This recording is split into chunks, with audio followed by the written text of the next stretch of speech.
Laporan kembalinya pasukan pengintai mencapai telinga pimpinan hutan barat dengan cepat. Roxley yang dikirim oleh Komisaris Carson kembali membawa kabar tentang dimulainya serangan kekaisaran. Pasukan musuh bergerak menyerang hutan lebih dulu dengan prioritas menghancurkan hutan barat sebelum mengepung ibu kota. Uraian itu disambut dengan gerampelan dari Carson, kekesalan yang bukan soal kehilangan saja, melainkan soal niat kaisar yang tersingkap, menghancurkan sumber kekuatan ekologis dan budaya sebelum menaklukkan pusat pemerintahan. Keputusan evakuasi yang dikeluarkan sebelumnya oleh putra mahkota telah menyelamatkan sejumlah elf yang menempuh pendidikan di ibu kota. 50 jiwa yang dipimpin oleh Carson sendiri kini kembali ke hutan. Namun keselamatan fisik mereka bukan jaminan.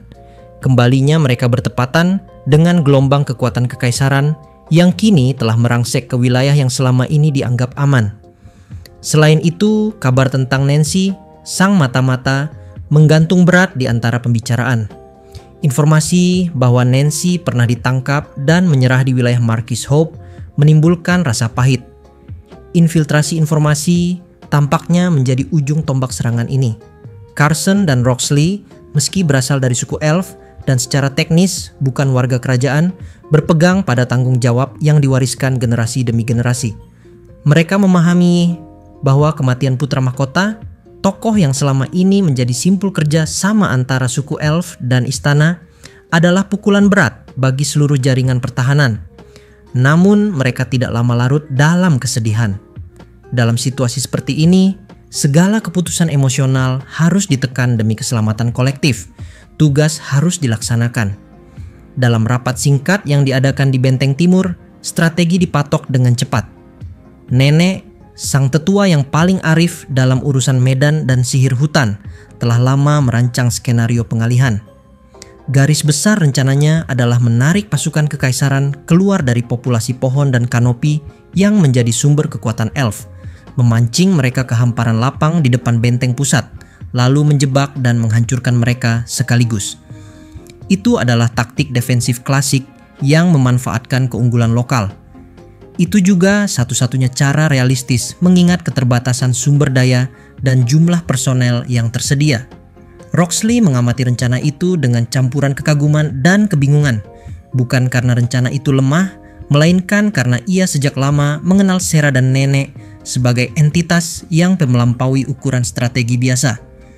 Di mata Roxley, Sera bukan sekadar pejuang. Ia adalah fenomena tersendiri, figur yang sulit diukur dengan standar komando konvensional. Namun, penghormatan terhadap kedua nama itu tak menghapus fakta keras. Musuh sudah memiliki informasi tentang benteng pusat, sebagian karena pengkhianatan Nancy, sehingga pola serangan kemungkinan besar akan melibatkan pembagian pasukan. Satu unit mengalihkan dari depan, unit lain menyerang dari samping atau belakang. Dengan kalkulasi itu, Carson mengambil keputusan operasional yang tegas dan praktis. Karena hanya memiliki sekitar 50 elf yang baru kembali dari ibu kota sebagai tenaga tempur inti, mereka tidak akan mencoba memegang garis terbuka. Tugas menyerang frontal akan diberi kepada unit benteng yang lebih besar dan ditempatkan sebagai umpan. Sisa kekuatan, termasuk pasukan cadangan yang dititipkan di sudut-sudut hutan, akan menunggu di dalam rimbun, siap menerjang balik pada saat yang tepat dan memukul pasukan kekaisaran yang telah terperangkap di lapangan terbuka. Rencana itu berisiko, namun sangat sesuai dengan kondisi nyata. Memaksimalkan keunggulan medan dan meminimalkan eksposur pasukan kecil mereka. Keputusan dibuat, perintah disampaikan, dan di bawah kanopi, hutan barat persiapan untuk konflik berikutnya dimulai. Jebakan disiapkan, jalur mundur dipetakan, dan doa-doa singkat untuk para tetua yang gugur diucapkan dalam hening. Di luar, suara derap pasukan kekaisaran yang semakin dekat menandai bahwa lembaran baru perang ini segera dibuka.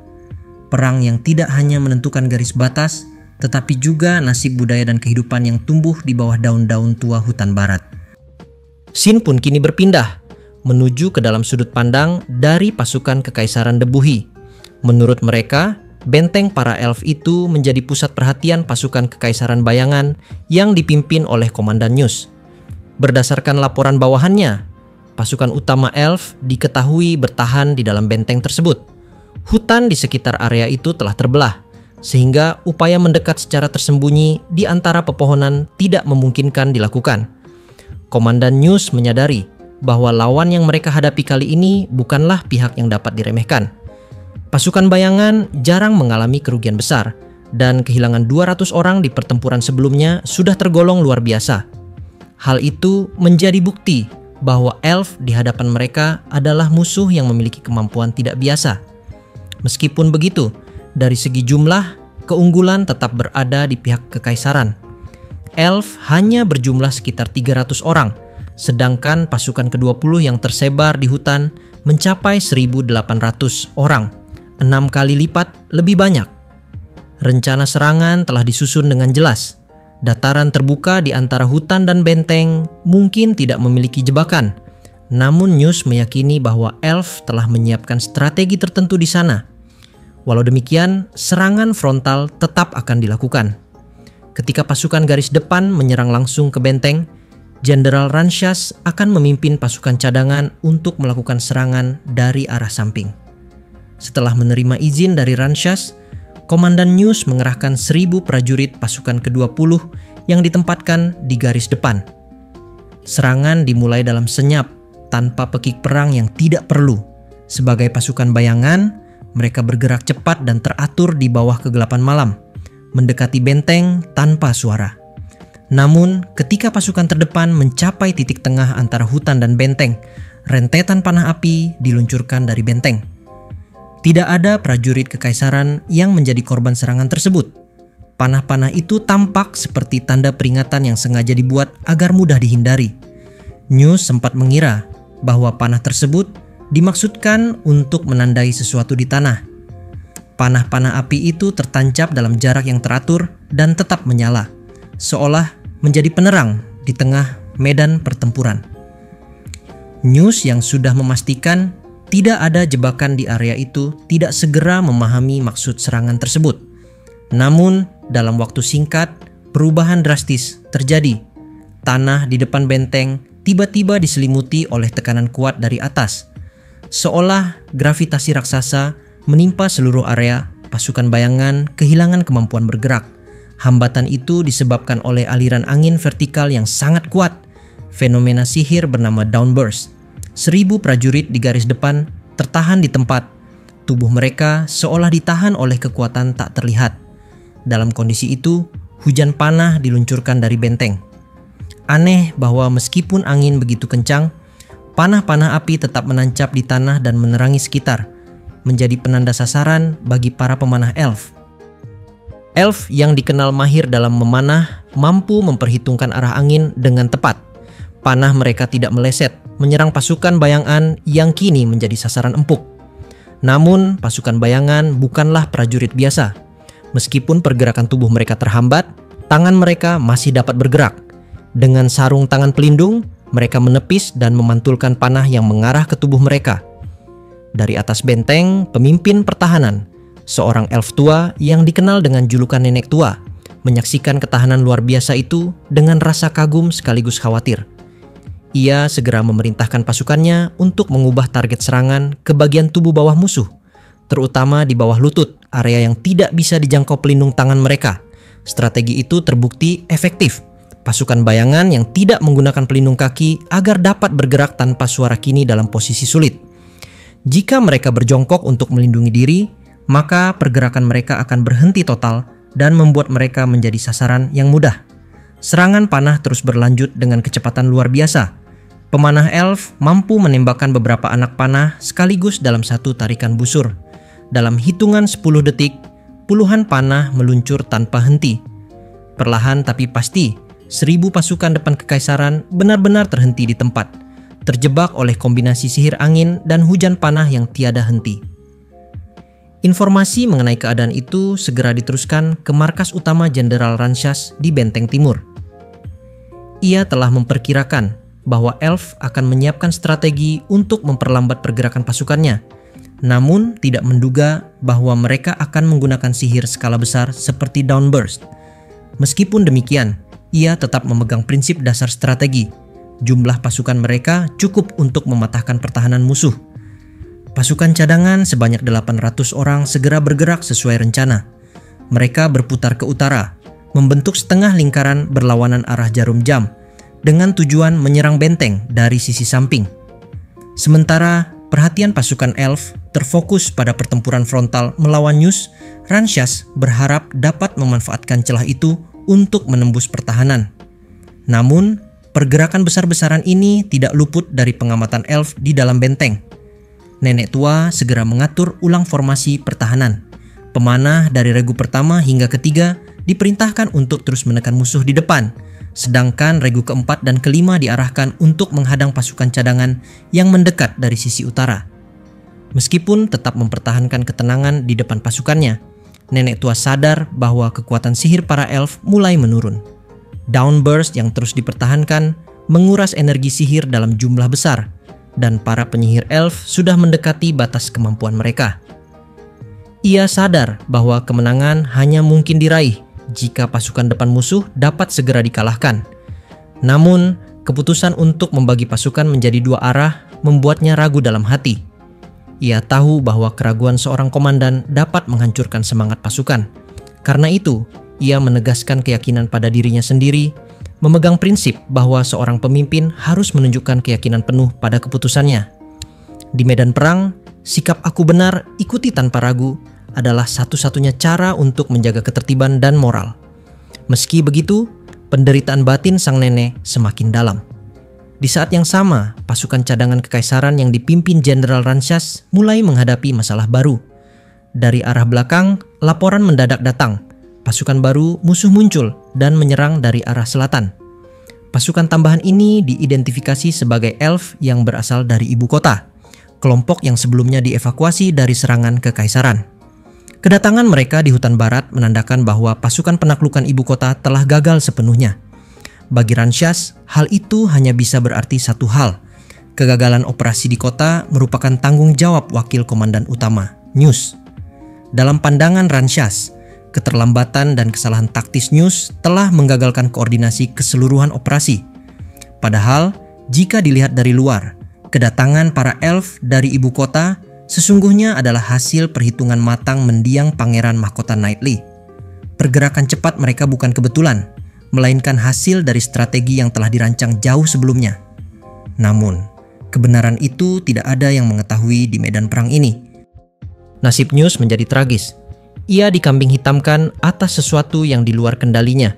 Dalam situasi yang semakin kacau, Jenderal Ranshas memerintahkan seluruh pasukannya untuk menghentikan serangan ke benteng dan berbalik menghadapi ancaman baru dari belakang. Setelah itu, serangan ke benteng akan dilanjutkan kembali. Ia memperkirakan musuh akan mencoba melakukan serangan mendadak jarak dekat, dan pasukannya diperintahkan untuk bersiap menghadapi pertempuran intens dalam jarak dekat. Pasukan ke-20 Kekaisaran masih memiliki satu kartu as terakhir yang belum digunakan. Namun, waktu penggunaannya belum dapat dipastikan, bahkan oleh Jenderal Ranshas sendiri. Karena ketidakpastian itu, ia memilih untuk tidak menggantungkan harapan pada faktor yang tidak pasti di tengah situasi genting ini. Demikianlah, di sisi utara benteng pusat, dimulailah pertempuran besar antara pasukan khusus ke-20 Kekaisaran yang dipimpin oleh Jenderal Ranshas dengan 800 prajurit melawan 50 elf yang dipimpin oleh Kepala Kantor Otonomi Carson. Kepala Kantor Otonomi, Carson, memimpin sisa pasukan dari utara. Ia menatap situasi dengan pandangan gelap, menyadari bahwa tekanan dari pihak kekaisaran meningkat setiap saat. Dalam benaknya terselip satu pertanyaan getir. Apakah pasukan kekaisaran itu benar-benar manusia, ataukah sesuatu yang melampaui batas manusia biasa? Elf selalu dikenal sebagai ras yang menyatu dengan hutan. Bagi mereka, pepohonan adalah rumah, akar adalah benteng, dan kanopi hijau adalah pelindung alami. Namun, kali ini hutan mereka menjadi medan perang yang tidak lagi memberi kenyamanan. Mereka menghadapi pasukan yang disiplin, dingin, dan tidak mengenal rasa takut. Dalam perintah taktis Carson, seluruh pasukan diminta untuk melupakan bahwa musuh di hadapan mereka adalah manusia. Ia menanamkan dalam hati setiap prajurit keyakinan bahwa yang mereka hadapi adalah makhluk dengan kemampuan bertarung setara, atau bahkan melampaui elf sendiri. Pertempuran pun berlanjut dengan kecepatan dan intensitas yang mengerikan. Panah tidak lagi bisa digunakan secara efektif karena jarak yang terlalu dekat. Sihir angin yang menjadi andalan elf juga sulit diterapkan di tengah pertempuran padat. Situasi memaksa mereka untuk bertarung menggunakan pedang, tombak, dan pisau pendek. Dalam jarak sedekat itu, keunggulan kelincahan elf justru menjadi beban, karena pasukan kekaisaran memiliki daya tahan dan kekuatan fisik lebih besar. Keseimbangan kekuatan pun tercipta di medan yang semestinya menjadi milik para penghuni hutan. Sementara itu, di sisi pasukan kekaisaran, Jenderal Ranshas terjun langsung ke garis depan. Ia dikenal sebagai salah satu ahli pedang terbaik dalam Angkatan Darat Kekaisaran, dan bahkan di usia matang, kemampuan bertarungnya belum menurun. Dalam pertempuran jarak dekat, Ranshas menyadari bahwa pasukan elf yang mereka hadapi bukanlah kelompok biasa. Gerakan mereka terlatih, formasi mereka disiplin, dan serangan mereka menunjukkan pengalaman tempur jarak dekat yang tidak wajar bagi elf hutan. Ia menilai bahwa mereka mungkin telah menjalani latihan intensif di ibu kota, bahkan mungkin di bawah instruktur kesatria kekaisaran itu sendiri. Ranshas menyadari sesuatu yang lebih dalam. Jika para elf dari ibu kota bisa bertarung dengan teknik setingkat manusia elit, maka medan perang ini akan menjadi lebih berdarah dari yang ia perkirakan. Ia merasakan bahwa keseimbangan yang terbentuk ini adalah situasi paling berbahaya dalam perang. Saat kedua pihak tidak memiliki keunggulan, maka hanya daya tahan dan kehendak bertahan hidup yang akan menentukan pemenangnya. Sementara itu, di benteng pusat, nenek tua memimpin para penyihir yang tersisa. Ia melihat pasukannya yang semakin menurun jumlahnya. Satu persatu, para elf yang telah memaksa diri untuk mempertahankan Downburst, sihir angin besar yang menahan gerakan musuh, mulai tumbang karena kehabisan energi sihir. Tubuh mereka terkulai, wajah pucat, dan napas berat terdengar di antara denting pedang. Ketika para penyihir jatuh, para pemanah mengambil alih tugas sihir, namun hasilnya tidak sebanding. Jumlah panah yang ditembakkan menurun drastis, dan tekanan terhadap musuh pun melemah. Di langit timur, cahaya sihir tampak berpendar, 3 cahaya kuning dan 1 hijau.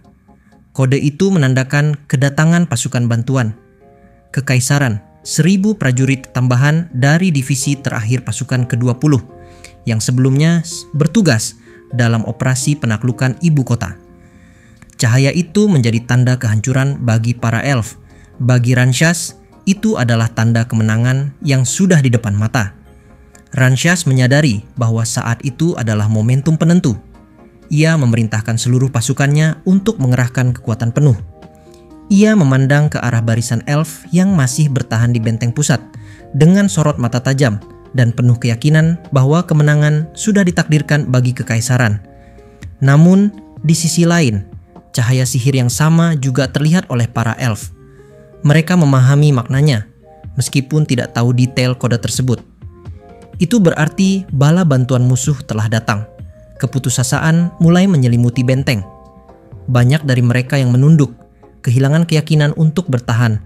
Namun, suara lantang dari nenek tua memecah kesunyian. Ia memerintahkan seluruh prajurit untuk tetap berdiri, untuk tidak menyerah, dan mengingat bahwa pasukan otonomi dari utara masih bertarung.